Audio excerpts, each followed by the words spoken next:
The lady informed me that my benefits have been suspended because I was deceased.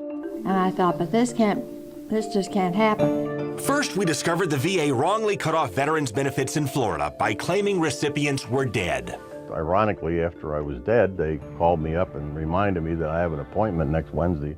They should have had proof before they cut me off. Now we've discovered the VA also did it in reverse, telling the Central Florida widow that she cannot get survivor's benefits because her husband is still alive. You know, this is ridiculous. Back in October, Deborah Gueche explained her husband, Navy veteran Vincent Gueche, died nearly 30 years ago. At one point, the VA insisted he had survived. At another point, the VA claimed he never served.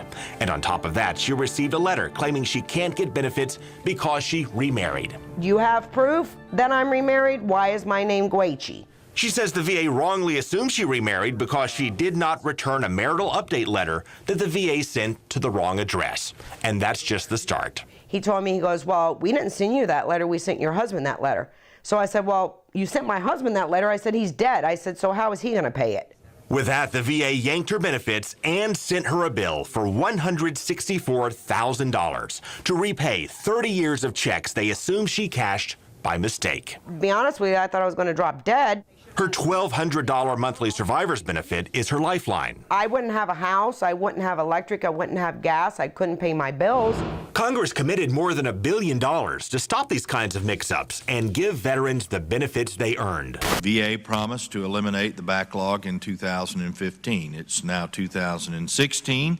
And while that backlog has gone down, a lot of veterans say they've been cut off or denied by mistake.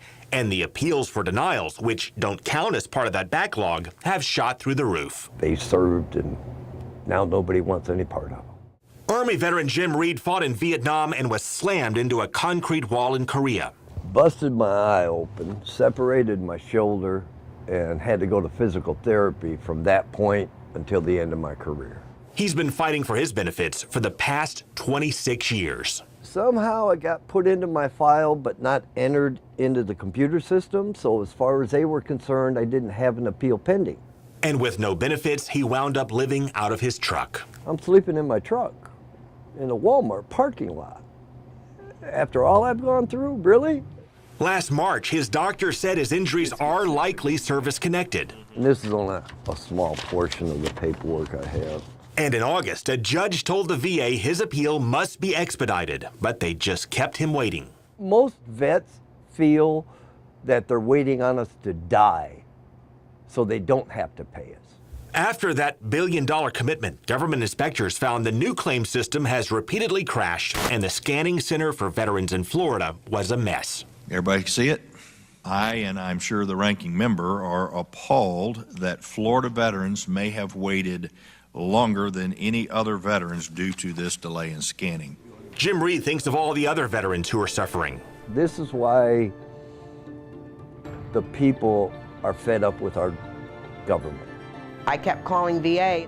Deborah Gueche thinks of her husband and his promise that Uncle Sam would have her back. He loves serving, but right now he would probably think it was a bunch of BS.